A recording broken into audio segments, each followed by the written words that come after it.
pay-per-views are gone. That might not be true.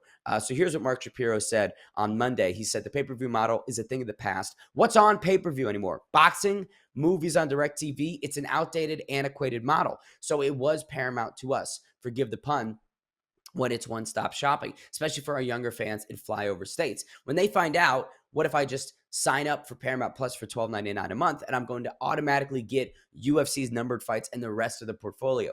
That's a message we want to amplify, which is again, very consumer friendly, incredibly consumer friendly, which we haven't maybe seen in some of the UFC's moves.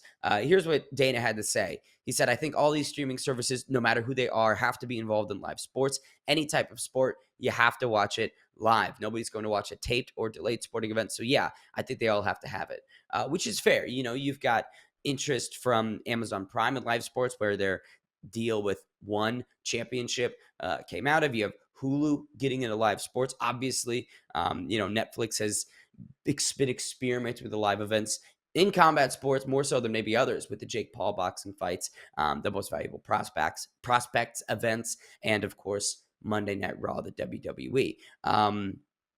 Maybe UFC value Paramount's inexperience in that game of having live events on their platform and wanting to be the first mover on Paramount Plus, unsure. But it's interesting because to further the chat on the pay-per-views, you've got Mark Shapiro saying they're done, but then you had Dana White going on a program the other day saying that there'll be 4 big events per year, and who knows, maybe we'll do a one-off pay-per-view.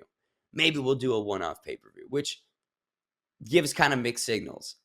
And you're hearing different angles, different directions from both heads of the dragon. I feel like it certainly should be one or the other, right? It should be fully gone or fully not. That's kind of silly to just here and there do a pay-per-view. Odd. But it's a little bit concerning as well that Dana suggested there's going to be 4 big events per year when there's 13 of those numbered events. So is it going to then introduce a world in which only 4 cards are pretty healthily stacked to fans' expectations and standards, and then you've got the other 39 events per year that are just full of slop?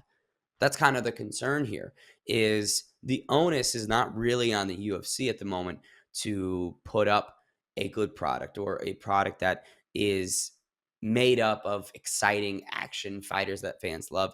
That's the onus is not on them. That's almost more mainly on Paramount at this point, because they're the ones paying so much for these TV rights, right?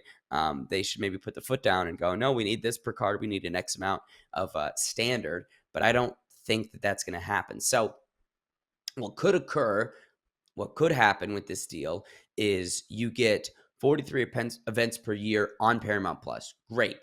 But all those events are full of just scrubs on the roster that nobody cares about and nobody wants to really watch. And then maybe a couple times a year, you get to see highly ranked matchups, actual fan favorite fighters going at each other.